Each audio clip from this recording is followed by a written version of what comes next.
ক্যাম্পাসে ভাঙচুরে করা বিশ্ববিদ্যালয় যাদবপুরে 19 আগস্ট 20 আগস্ট যে ঘটনা ঘটেছে তাতে তদন্ত কমিটি কি সিদ্ধান্ত নেওয়া হয়েছে বিশ্ববিদ্যালয়ের তরফ থেকে আরো বিস্তারিত এই বিষয়ে জানবো। সোমরাজ রয়েছে আমার সঙ্গে। সোমরাজ, হ্যাঁ দেখো, যাদবপুর বিশ্ববিদ্যালয়ের উপাচার্যের তরফে একটি আবেদন করা হয়েছে সবাইকে, এবং সেখানে যাদবপুর বিশ্ববিদ্যালয়ের উপাচার্য চিরঞ্জীব ভট্টাচার্য বলছেন যে যাদবপুর বিশ্ববিদ্যালয়ে 19 আগস্ট রাতে এবং 20 আগস্ট অর্থাৎ আজকের ঘটনায় উচ্চ পর্যায়ে তদন্ত কমিটি গঠন করা হবে এবং এই উচ্চ পর্যায়ে তদন্ত কমিটি গঠন করার বিজ্ঞপ্তি আগামীকাল দুপুরের মধ্যে বিশ্ববিদ্যালয় কর্তৃপক্ষ জারি করবে। পাশাপাশি বিশ্ববিদ্যালয় ক্যাম্পাসে যে ভাঙচুর হয়েছে এবং সরকারি সম্পত্তি নষ্টের যে ঘটনা ঘটেছে তা নিয়ে যাদবপুর থানায় পুলিশ অভিযোগ দায়ের করবে।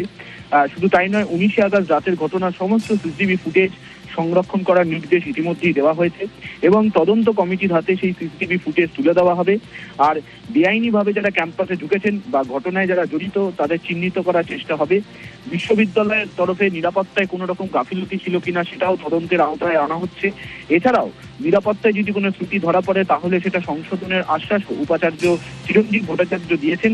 পাশাপাশি সোমবার ক্যাম্পাসে শান্তি ও সম্প্রীতি ফেরাতে দুপুর 3টের সময় একটি বৈঠকও ডাকা হয়েছে উপাচার্যের তরফে, যেখানে বিশ্ববিদ্যালয়ের সব পক্ষ তাদেরকে আসতে আহ্বান জানানো হয়েছে।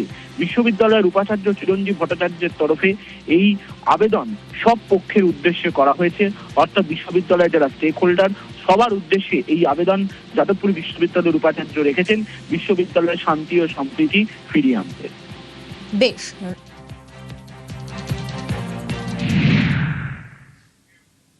রণক্ষেত্র যাদবপুর নিয়ে তুঙ্গে রাজনীতির তরজা।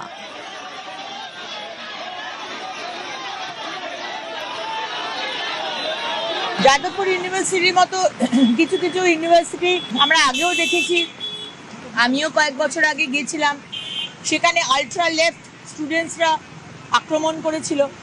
বারবার তারা অ্যান্টি ইন্ডিয়া মানসিকতা স্প্রেড করা, অশান্তি করা এবং ইউনিভার্সিটির যে পড়াশুনোর পরিবেশ সেটাকে শেষ করার চেষ্টা করছে। আমরা ইউনিভার্সিটিতে কোনো অশান্ত করতে চাই না।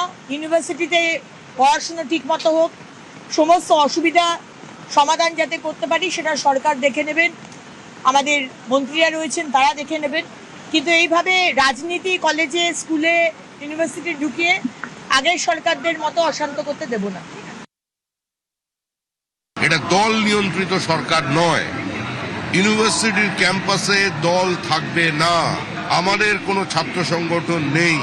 ছাত্র সংগঠন নিয়ে যা বক্তব্য রাখার, যে ছাত্র সংগঠনের নাম বললেন অখিল ভারতীয় বিদ্যার্থী পরিষদ, তারা বলবে, তারা স্বতন্ত্র, তারা বিজেপি দ্বারা নিয়ন্ত্রিত নয়। এটা এসএফআই কিংবা ছাত্র পরিষদ নয়। বিদ্যার্থী পরিষদের অবস্থান সম্পূর্ণ ভিন্ন। সুতরাং বাইরে যদি কোনো আইন শৃঙ্খলার অবনতি হয় সেটা আমাদের শিক্ষামন্ত্রী, আমাদের মুখ্যমন্ত্রী যিনি পুলিশ মন্ত্রী আছেন তিনি দেখবেন।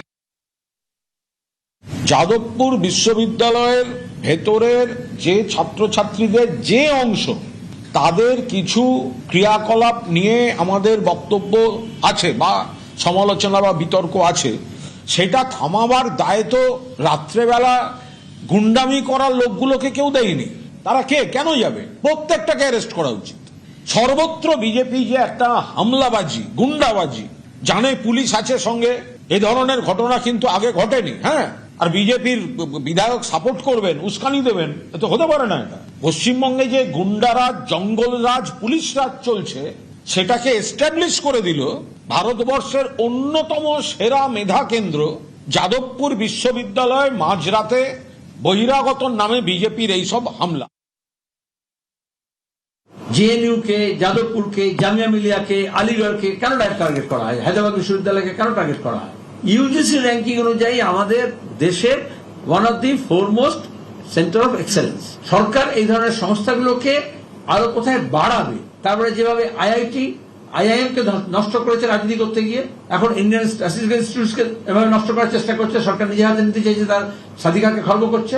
একইভাবে জেএনইউ, জেইউর মতো প্রতিষ্ঠানগুলোকেও তারা নষ্ট করতে চাইছে। কারণ যেখানে জ্ঞান চর্চা হবে, যেখানে মুক্ত বুদ্ধির চর্চা হবে, যেখানে প্রশ্ন করতে শেখানো হবে, প্রশ্নের উত্তর খোঁজা হবে, গবেষণা হবে, সেগুলো কখনো কোনো ফ্যাসিস্ট শক্তি চায় না।